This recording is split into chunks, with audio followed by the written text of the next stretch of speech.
নাটকের পর নাটক, নাটকের পর নাটক, নাটক দেখতে দেখতে বাংলাদেশের মানুষ বিরক্ত। পরশু সরকারের পক্ষ থেকে জানানো হলো তারেক রহমান 23 আগস্ট ভারত সফরে যাচ্ছেন, কিন্তু গতকাল পররাষ্ট্র মন্ত্রণালয়ের পক্ষ থেকে আবারও জানানো হয়েছে তিনি ভারত সফরে যাচ্ছেন না। কিন্তু কেন? অনেকেই বলতেছেন এখানে মক্কা প্যাক্ট একটা বিষয় আছে, অর্থাৎ পাকিস্তান, তুরস্ক, সৌদি আরব মিলে যে একটা জোট হয়েছে, সেই জোটে বাংলাদেশ অংশ নিচ্ছে, এটা নিয়ে ভারতবর্ষ ক্ষিপ্ত এবং ভারতে গেলে এটা নিয়ে তাকে প্রশ্নবিদ্ধ করা হতে পারে। সুতরাং তিনি ভারতে যাচ্ছেন না, প্রশ্নের সম্মুখীন হতে চাচ্ছেন না। কিন্তু সত্যি কথা কি এটা? আসল ঘটনা এটা? আমার মনে হয় ভারত সফরে না যাওয়ার একটা মাত্র কারণ ভারত বিরোধিতা। আর এইটা বিএনপির রাজনৈতিক পুঁজি। এই পুঁজি দিয়ে বিএনপি বছরের পর বছর রাজনীতি করছে, অস্বীকার করতে পারবে না কেউ। বিএনপির রাজনৈতিক পুঁজি ছিল ভারত বিরোধিতা। বিগত সময়ে বিএনপি ভারতকে নিয়ে বাংলাদেশের মানুষকে ভয় দেখিয়েছে, নানা ধরনের অভিযোগ তুলেছে, ভারত বিরোধী আবেগ তৈরি করেছে। তারেক রহমান এখন যদি দিল্লি যায়, গিয়ে ভারতের প্রধানমন্ত্রীর সাথে বৈঠক করে, ছবি তুলে, আলোচনা করে, সেক্ষেত্রে তাদের যে পুরনো রাজনৈতিক বয়ান সেটা কোথায় দাঁড়াবে? যে দল এতদিন ভারতকে নিয়ে বাংলাদেশের মানুষকে উত্তেজিত করছে, যে দলের শীর্ষ নেতা লন্ডনে বৈশা ভারতের সমালোচনা করছে, সেই দলের নেতা যদি ভারতে যায়, তখন স্বাভাবিকভাবে প্রশ্ন উঠবে, তাইলে এত দিনের ভারত বিরোধী রাজনীতির হইল কি? কেন ভারত গেলেন? এই কারণেই ভারত সফরটা তারেকের জন্য রাজনৈতিক ভাবে একটা ঝুঁকি। আর এই ঝুঁকি তারেকা নিতে পারতেছে না, নেবে না।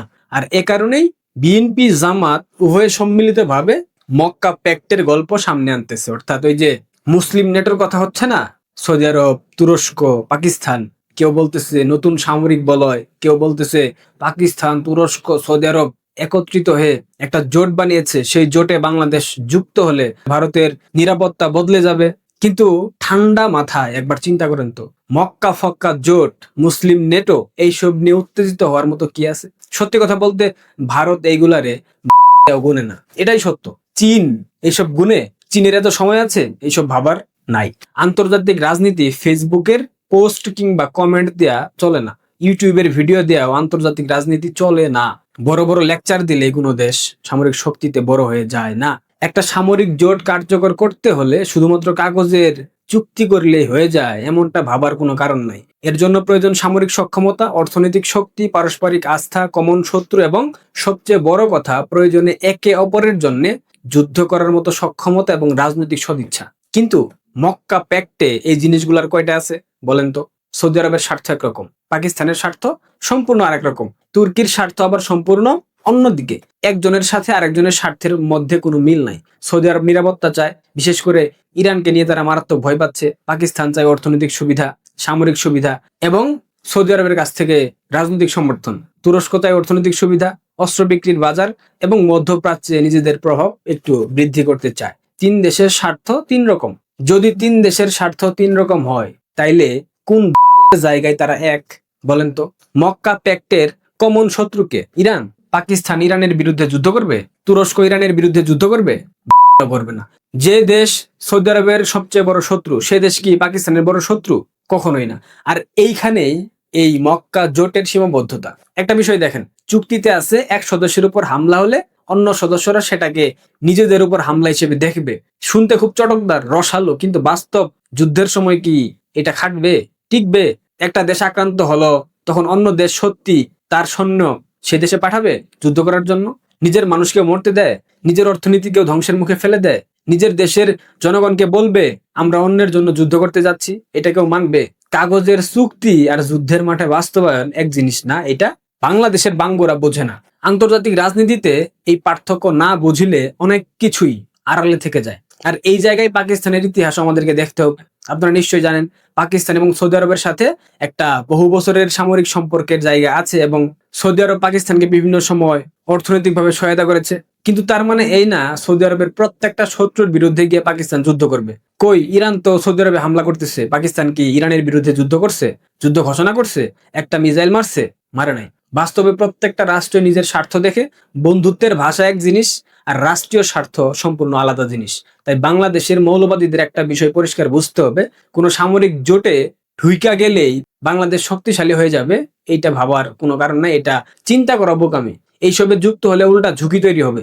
বাংলাদেশের সবচেয়ে গুরুত্বপূর্ণ বাস্তবতা হলো বাংলাদেশের ভৌগোলিক অবস্থান। বাংলাদেশের ভৌগোলিক অবস্থান কোথায়? বাংলাদেশের ভৌগোলিক অবস্থান ভারতের পেটে।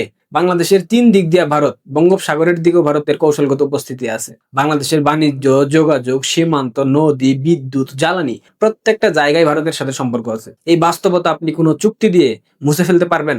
বাংলাদেশ চাইলে পাকিস্তানের সাথে সম্পর্ক ভালো করতে পারে। হ্যাঁ পারে, করতেছে, করেছে। তুরস্কের সাথে সম্পর্ক বাড়াতে পারে। হ্যাঁ করেছে।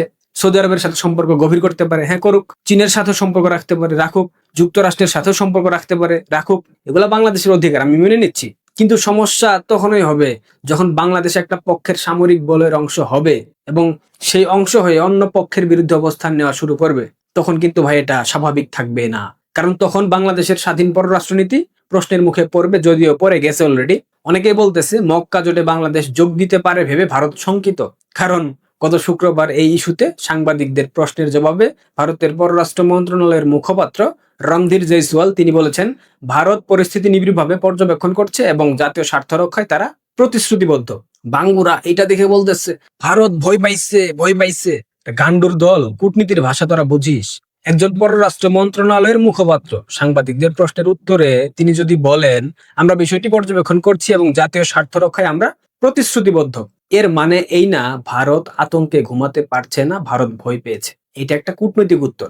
ভারত তাদের অবস্থান জানিয়ে দিয়েছে। অহেতুক উত্তেজনা তৈরি করার মতো কোনো কথা রণধীর জয়সওয়াল বলেন নাই। ভারত যদি সত্যি মনে করত যে এই জোট দক্ষিণ এশিয়ার নিরাপত্তা কাঠামো আমূল বদলে দেবে, তাহলে পরবর্তী পদক্ষেপ আরো গুরুত্বপূর্ণ ভাবে ভারত নেবে। সেই সময় অপেক্ষা করছে। কিন্তু আমরা তো জানি এইসব জোট ফুট কোনো কিছু না, এগুলা স্রেফ ধান্দাবাজি। শুধু একটা প্রেস কনফারেন্সের বক্তব্য দিয়ে যদি মাপা যাইতো ভারতের কূটনীতি, তাইলে ভাই আর কিছু বলার নাই। সুতরাং মক্কা প্যাক্টকে ভারতের ঘুম হারাম করে দেওয়া কোনো মহাজোট হিসেবে দেখানো হলো রাজনৈতিক প্রচারণা, এর বাইরে কোনো কিছু না। আর বাংলাদেশ যদি এখানে যোগ দেয় তার মানে এই না যে ভারত ভয় পাইছে। ভারত হয়তো নিজেদের কৌশল ঠিক করবে, এটা স্বাভাবিক, করতে পারে তারা। কারণ ভারত জানে বাংলাদেশের ভৌগোলিক বাস্তবতা কি। ভারত এটাও জানে পাকিস্তান কিংবা তুরস্ক হাজার হাজার মাইল দূর থেকে বাংলাদেশকে নিরাপদ রাখতে পারবে না, বাংলাদেশের নিরাপত্তা নিশ্চিত করতে পারবে না, সমাধান করতে পারবে না। বাংলাদেশের সীমান্ত কোথায়? ভারতের সাথে। বাংলাদেশের বড় বাণিজ্যিক বাস্তবতা কোথায়? ভারতের সাথে। বাংলাদেশের নদীর পানি কোত্থেকে আসে? ভারত থেকে।